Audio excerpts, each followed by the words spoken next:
এই কবরের মধ্যে কার আপনজন শায়িত, তার কবরের পাশে যে সে যাইয়া দাঁড়াও।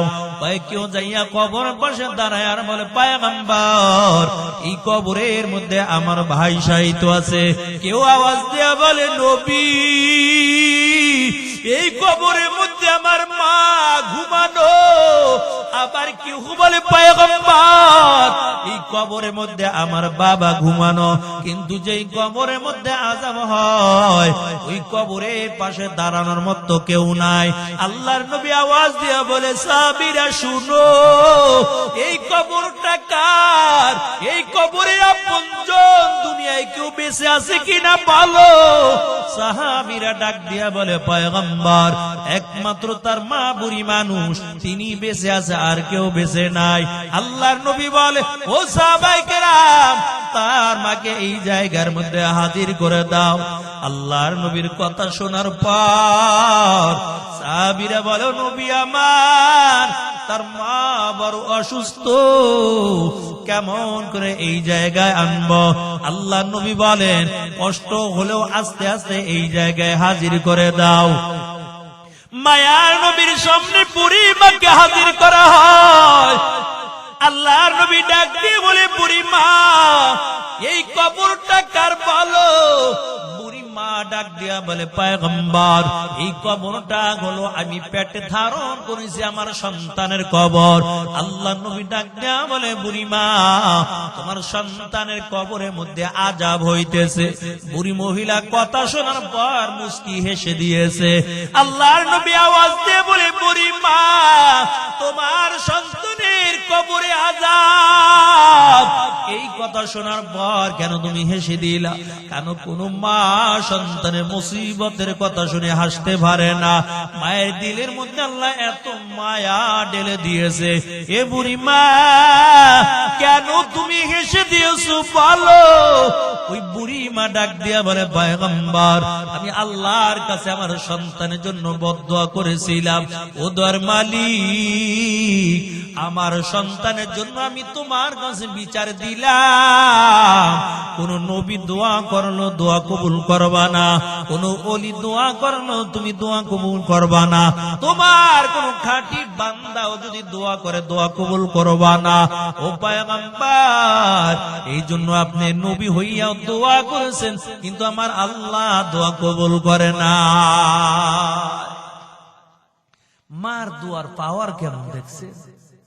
মা বদদোয়া দিছে তো নবী দোয়া করতেছে, তারপর আল্লাহ দোয়া কবুল করে। আরে আল্লাহর বান্দা আল্লাহর নবী ডাক দিয়ে বলে বুড়ি মা এমন কি অন্যায় করেছে বলো। বুড়ি মহিলা ডাক দেয়া বলে পয়গম্বর আমার সন্তান বিবির কথা শুনে আমাকে এমন ধমক দিয়েছে। ও নবী আমার শুধু তাই নয় একদিন হাত দিয়া আমার গায়ের মধ্যে আঘাত করেছে। ওই দিন আমার দিলের মধ্যে এমন কষ্ট লেগে গেছে আমি মালিকের কাছে বিচারটা দিয়েছিলাম। আল্লাহ দুনিয়ার জমিনের মধ্যে আমার চোখের সামনে কষ্ট দিও না, কারণ আমি মা হইয়া সইতে পারবো না। তবে মৃত্যুর পরে কবরে তুমি শাস্তি দিও, জাহান্নামের মধ্যে শাস্তি দিও। ও নবী আমার আমি আল্লাহর কাছে বিচারটা দিলাম, এই জন্য হেসে দিলাম। আমার বদদোয়া আল্লাহ তাআলা কবুল কইরা ভালাইছে। মায়া নবী ডাক দিয়ে কয়ে বুড়ি মা তোমার সন্তানকে মাফ করে দাও। বুড়ি মহিলা ডাক দিয়ে বলে পয়গম্বর না না আমার সন্তানকে আমি মাফ করতে পারবো না, এমন কথা আপনি আমাকে বলবেন না। আল্লাহ নবী ডাক দিয়ে বলে সাহাবায়ে কেরাম কিছু লাকড়ি একত্রিত করো। ও সাহাবায়ে কেরাম আল্লাহর পয়গম্বর এত বারবার বলার পর তারপর বুড়ি মা যখন ক্ষমা করলো না সন্তানকে, নবী বুঝা ফেলাইছে এই বুড়ি মহিলার দিলের মধ্যে বড় কষ্ট লাগে গেছে। এই বুড়ি মহিলা তার সন্তানকে মাফ করবে না। এমন সময় আল্লাহর কাছে পয়গম্বর আবার দোয়া করে দিল, আল্লাহ এই বুড়ি মহিলার অন্তরে চক্ষু খুলে দাও, এই চক্ষু দিয়া ওই তার ছেলের কবরে আযাব যেন দেখতে পায়। আল্লাহর নবী দোয়া করার পর মালিক দোয়া কবুল কইরা ফেলাইছে। বুড়ি মহিলার অন্তরে চক্ষু খুলে যায়।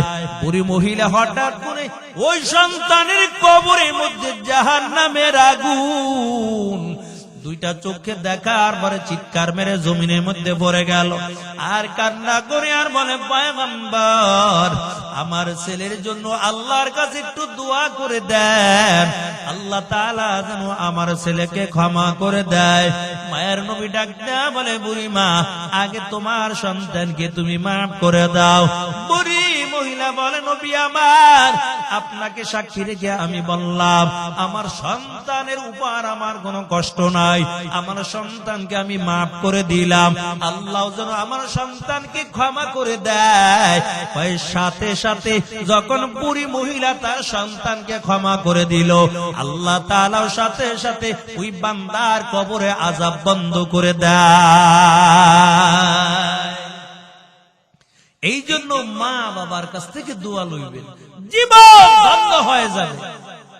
নবীর সাহাবী আবু হুরায়রা কালিমা পরে মুসলমান হয়ে গেছে।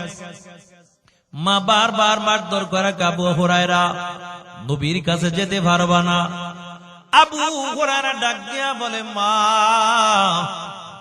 দুইটা চক্ষু দিয়া যতক্ষণ পর্যন্ত আমি নবীকে না দেখি আমার কাছে ভালো লাগে না। আবু হুরায়রার মা মারধর করলো আর ডাক দিয়ে বলে, আবু হুরায়রা শুনো, নবীর দরবারে তুমি যেতে পারবা না। আবু হুরায়রা পিঠের মধ্যে দাগ পড়ে গেল, কান্না করতে করতে আবার মায়ের নবীর হুজরার সামনে দাঁড়িয়ে গেছে। আল্লাহর পয়গম্বর নজর করে দেখে আবু হুরায়রার চোখ বেয়ে বেয়ে পানির ফোঁটা জমিনের মধ্যে পড়তেছে। আল্লাহর নবী ডাক দিয়ে বলে, আবু হুরায়রা, কেন তুমি কান্না করো, কি হয়েছে বলো? আবু হুরায়রা ডাক দিয়া বলে, পয়গম্বর, আমার মা আমাকে মারধর করেছে, আপনার কাছে আসে এই জন্য। নবী ডাক দিয়া কয়, আবু হুরায়রা, তাহলে কি তুমি তোমার মায়ের নামের বিচার নিয়ে আমার কাছে আসছো? আবু হুরায়রা বলে, না, আমার মায়ের বিচার নিয়ে আসি নাই। ও পয়গম্বর, এই জন্য আপনার কাছে হাজির হয়ে গেলাম। আমি জানি আপনি নবী যখন আল্লাহর কাছে দোয়া করেন, আল্লাহ তাআলা আপনার দোয়া খালি ফেরত দেয় না। আপনি একটু আমার মায়ের জন্য দোয়া করে দেন, আল্লাহ তাআলা যেন আমার মাকে হেদায়েতের মালা পরাইয়া দেয়। এরে আল্লাহর বান্দা, মায়ার নবী আল্লাহর কাছে হাত বাড়াইয়া দোয়া করে আর বলে, মালিক, আবু হুরায়রা মাকে হেদায়েতের মালা পরাও। আবু হুরায়রা তাড়াতাড়ি পাগলের মতো হইয়া বাড়ির দিকে দৌড়ায়। হঠাৎ করে একজন সাহাবী জামা টেনে ধরলো আর ডাক দিয়ে বলে, আবু হুরায়রা, কেন পাগলের মতো বাড়ির দিকে দৌড়াও? বলো, তোমার কোনো বিপদ হয়ে গেলে বলো।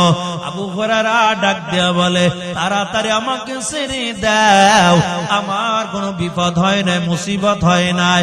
ওই সাহাবী ডাক দিয়া বলে, তবে কেন পাগলের মতো দৌড়াও? আবু হুরায়রা ডাক দিয়া বলে, আমার নবী আমার মায়ের জন্য আল্লাহর কাছে দোয়া করতেছে, আমি পরীক্ষা করে দেখবো আগে আমার নবীর দোয়া আল্লাহ কবুল কইরা আমার মাকে হেদায়েতের মালা পরায় না আগে আমি বাড়িতে যাইয়া পৌঁছাই। তবে আবু হুরায়রা ঘরের সামনে যাইয়া আবার যখন মাকে মা বলে ডাকতায়, আবু হুরায়রা বলেন, আমার মায়ের কণ্ঠের থেকে এত সুন্দর নরম সুন্দর কণ্ঠের আওয়াজ পাইলাম, আমার আর বুঝতে বাকি নাই। আমি বাড়ি আসার আগে আগে আল্লাহ নবীর দোয়া কবুল করিয়া আমার মাকে আল্লাহ তাআলা হেদায়েত দান করে দিয়েছে।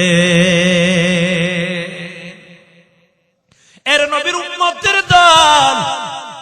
এই জন্য দুনিয়ার জমিনে দুইটা গুণ থাকলে জীবনে কোনোদিন রিজিকের অভাব হবে না আর সম্মানেরও অভাব হবে না।